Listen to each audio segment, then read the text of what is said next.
আসসালামু আলাইকুম ও শুভেচ্ছা সবাইকে। আজ আমরা প্রকৃতির এক বিস্ময়কর ছোট্ট পাখির কথা বলবো, টুনটুনি পাখি। যদিও আকারে ছোট, তবে এই পাখির জীবনধারা, বুদ্ধিমত্তা এবং সুরেলা ডাক আমাদের গ্রামীণ জীবনের সাথে অঙ্গাঙ্গিভাবে জড়িয়ে আছে।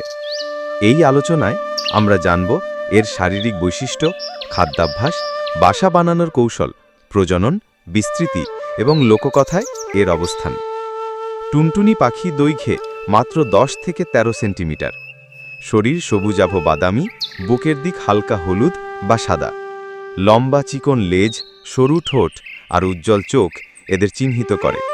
যখন টুনটুনি ডালে বসে লেজ নাড়তে থাকে, তখন মনে হয় প্রকৃতির এক ছোট্ট নৃত্যশিল্পী। টুনটুনির ডাক থেকে এসেছে তার নাম।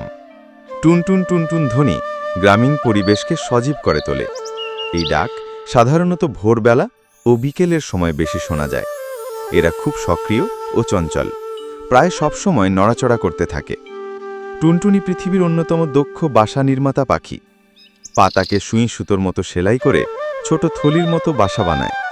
মাকড়সার জাল, গাছের আঁশ বা মানুষের ফেলে দেওয়া সুতো ব্যবহার করে পাতা জোড়া দেয়। এই কারণেই এদের ইংরেজি নাম টেইলার বার্ড বা দর্জি পাখি। অনেক সময় এরা একটি বড় পাতার ভাঁজে ভেতরে ডিম রাখে, আবার কখনো একাধিক পাতা একত্রে সেলাই করে বাসা তৈরি করে। টুনটুনি প্রধানত পোকামাকড় খেয়ে বেঁচে থাকে। শুঁয়োপোকা, মাকড়সা, ছোট মাছি কিংবা ক্ষুদ্র কীট এদের খাদ্য।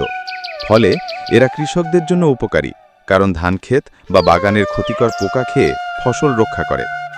এছাড়াও মাঝে মাঝে ছোট দানা শস্যও খায়। বর্ষাকাল হল টুনটুনির প্রধান প্রজনন মৌসুম।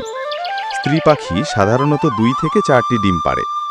ডিম সাদা রঙের, ছোট ও ডিম্বাকৃতির। প্রায় 12 থেকে 14 দিনের মধ্যে ডিম ফুটে ছানা জন্ম নেয়। ছানারা প্রথমে অক্ষম থাকলেও মা বাবার যত্নে দ্রুত বড় হয়ে ওঠে এবং প্রায় 3 সপ্তাহের মধ্যে উড়তে শেখে। টুনটুনি দক্ষিণ এশিয়ার বহু দেশে পাওয়া যায়। বাংলাদেশ, ভারত, নেপাল, শ্রীলঙ্কা, মিয়ানমার থেকে শুরু করে দক্ষিণ পূর্ব এশিয়ার থাইল্যান্ড, কম্বোডিয়া, ভিয়েতনামেও এর উপস্থিতি রয়েছে। গ্রাম বাংলার ঝোপঝাড়, বাগান, ধানক্ষেত আর শহরের পার্কেও সহজে টুনটুনি দেখা যায়। বাংলার লোককথা, ছড়া, কবিতা ও গল্পে টুনটুনি একটি পরিচিত নাম। শিশুরা ছোটবেলা থেকেই টুনটুনি ও বিড়াল গল্প শুনে বড় হয়। টুনটুনির মিষ্টি ডাক গ্রামীণ মানুষের মনে আনন্দ জাগায়। এমনকি কবিরাও টুনটুনির ডাক থেকে অনুপ্রাণিত হয়ে কবিতা লিখেছেন। টুনটুনি শুধু সৌন্দর্য নয়, প্রকৃতির ভারসাম্য রক্ষায়ও ভূমিকা রাখে। ক্ষতিকর পোকামাকড় খেয়ে ফসল রক্ষা করে। ফলে কৃষকদের বন্ধু বলা চলে এই পাখিকে। তাছাড়া প্রকৃতির খাদ্য শৃঙ্খলেও এরা একটি গুরুত্বপূর্ণ অংশ। টুনটুনি ছোট হলেও তার অবদান অনেক বড়। সে প্রকৃতিকে সাজায়, ফসল রক্ষা করে, আবার আমাদের সংস্কৃতিতেও চিরস্থায়ী আসন গড়ে নিয়েছে। তাই আসুন আমরা এই ছোট্ট প্রাণীটির আবাসস্থল ধ্বংস না করি, গাছ লাগাই এবং প্রকৃতিকে ভালোবাসি। কারণ প্রতিটি প্রাণীর জীবনই প্রকৃতির জন্য অপরিহার্য।